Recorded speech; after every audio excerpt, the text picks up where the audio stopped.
What are your thoughts on this, Jerry, from your perspective as you know, customer experience sort of expert in this area? I think Tara is absolutely right in terms of the humanization of air travel is so important these days. The bar of expectation is so high in terms of people know they're good. It's taken as read. I want to get from A to B safely, comfortably. So that's really not a differentiator. So the really acknowledging what it's like to be a passenger and what's going through their heads as they travel, as Tara said, through the different parts of the journey is critical. I think it's an interesting one about what do we mean by customer service, and I think there's a lot to be gained from really understanding what that looks like to from a customer's perspective.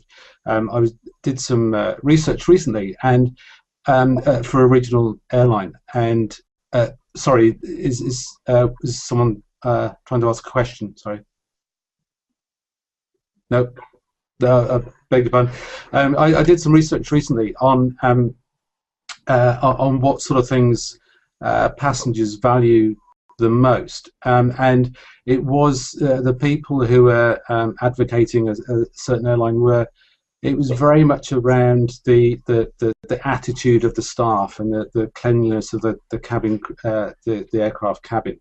People who were saying, "I never want to fly with this airline again," it was very much around the lack of communication at a point when they needed it most. So when there was a schedule change, or when there was a delay, or even cancellation, the lack of information at that point was critical, and it was those experiences that really influence their choice next time.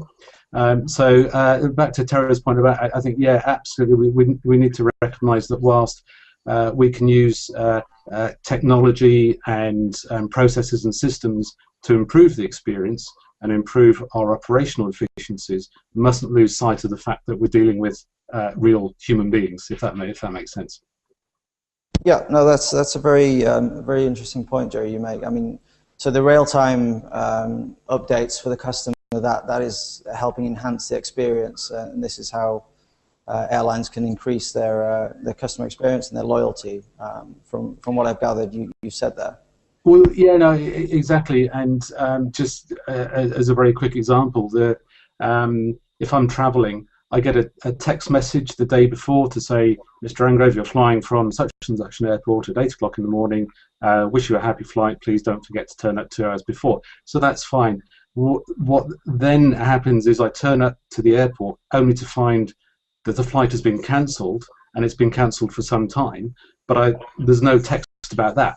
And then I'm left to fend for myself. And the residual thought is thinking, well, how hard can it be? You can communicate with me when it suits you, but you're not when it probably doesn't suit you, because you need me to come to the airport and spend money. And I understand all the commercial pressures behind that, but I think there are just ways of managing those experiences just a little bit more effectively.